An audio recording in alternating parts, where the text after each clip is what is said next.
परभणी प्रकरणावरून आव्हाडांनी मोर्चा काढावा असं आव्हान सुरेश धसांनी आव्हाडांना दिलंय।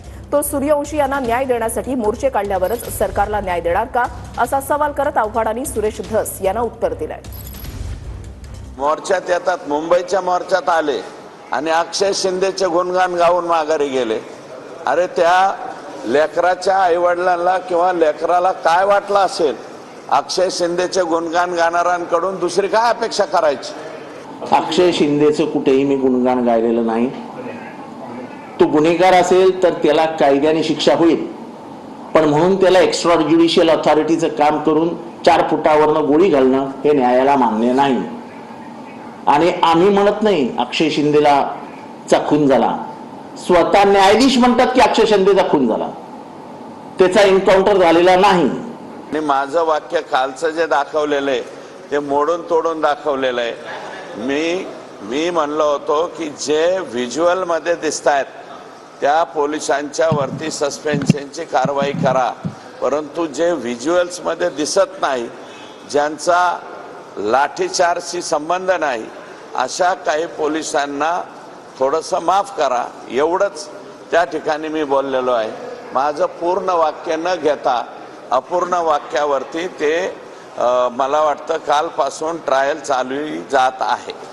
कुठली स्पेस? तुम्ही मला मीडियाची स्पेस सांगता? तुम्हाला जेव्हा मीडियाचा एम माहिती नव्हता ना, तेव्हापासून मी मीडियामध्ये येतोय।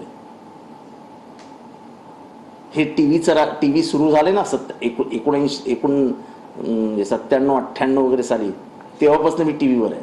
जितेंद्र आव्हाड साहेब, माझं तुम्हाला आव्हान आहे, सोमनाथ सूर्यवंशी बद्दल आणि परभणीच्या प्रकरणाबद्दल तुम्हाला फारच जर काही वाटत असेल तर तुम्ही लाखाचा मोर्चा काढा ना, ठाण्यामध्ये काढा, मुंबईला आणून मोर्चा काढा, ते करत नाहीत तुम्ही।